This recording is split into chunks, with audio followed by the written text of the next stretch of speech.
آج اردو گھر مغلپورے میں بتاریخ 30 جنوری بروز جمعہ بعد نماز مغرب احترام انسانیت کے عنوان پر ایک جلسہ منعقد کیا گیا۔ آپ جانتے ہیں کہ جماعت اسلامی ہند شہر حیدرآباد کی جانب سے 18 تا 31 جنوری احترام انسانیت مہم چلائی جا رہی ہے۔ اس کے ذریعے شہر کے مختلف مقامات پر کارنر میٹنگز منعقد کیے گئے۔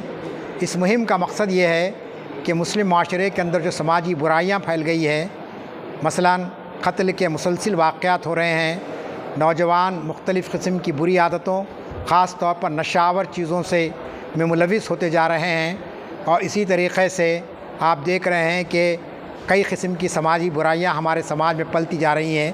تو ان برائیوں سے روکنے کے لیے نوجوانوں کو اور پورے مسلمانوں کو جماعت نے یہ ایک 12 روزہ مہم شروع کی ہے۔ اس کے بڑے اچھے اثرات ہوئے ہیں۔ آج اردو گھر میں اسی سلسلے میں ایک جلسہ رکھا گیا تھا۔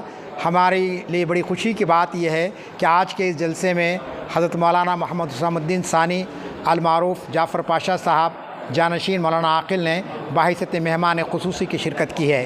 ان کے علاوہ علی جناب میر ذوالفقار علی صاحب MLA حلقہ چار مینار بھی تشریف لائے مہمان خصوصی کے حیثیت سے۔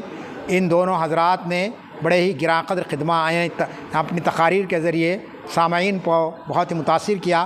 ان کے علاوہ مولانا سید شاہ وحید اللہ حسینی الملتانی جو ہنری مارٹن انسٹیٹیوٹ کے پروفیسر ہیں، اسی طریقے سے ڈاکٹر آصف عمری صاحب صدر جمعیت اہل حدیث حیدرآباد، اور جناب مفتی مولانا ابو بکر قاسمی صاحب امام الخطیب مسجد مولوی مطہر مغلپورہ، اور جناب میر اعظم علی bag engineer city secretary Jamaat Islami نے اس جلسے سے خطاب کیا، اور خاکسار نے بھی اظہار خیال کیا۔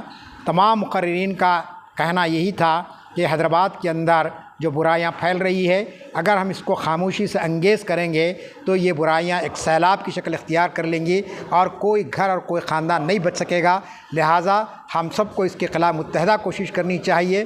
ہم نے آج کے جلسے میں مختلف مکاتب فکر کے ذمہ داروں کو بلایا ہے، جہاں اہل طریقت سے مولانا وحید اللہ حسینی تشریف لائے، اہل حدیث سے جناب آصف عمری صاحب تشریف لائے، اور تبلیغی جماعت سے مولانا ابو بکر قاسمی صاحب تشریف لائے۔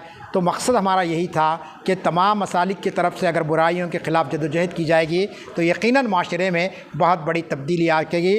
آج کے جلسے کی رپورٹنگ ہمارے دو HR-TV کے چیئرمین صاحب اور صدیقی چینل کے بھی صدر نشین صاحب کا میں دلی شکریہ ادا کرتا ہوں کہ انہوں نے آج کے پروگرام کو کور کیا اور عامت الناس تک اس پیغام کو پہنچانے کی کوشش کی۔ اللہ تعالیٰ اس جلسے میں جتنے احباب تشریف لائے اور جنہوں نے بھی تعاون کیا، ہم ان کے حق میں دعائے خیر کرتے ہیں اور ان کا شکریہ ادا کرتے ہیں۔ جزاک اللہ خیرہ۔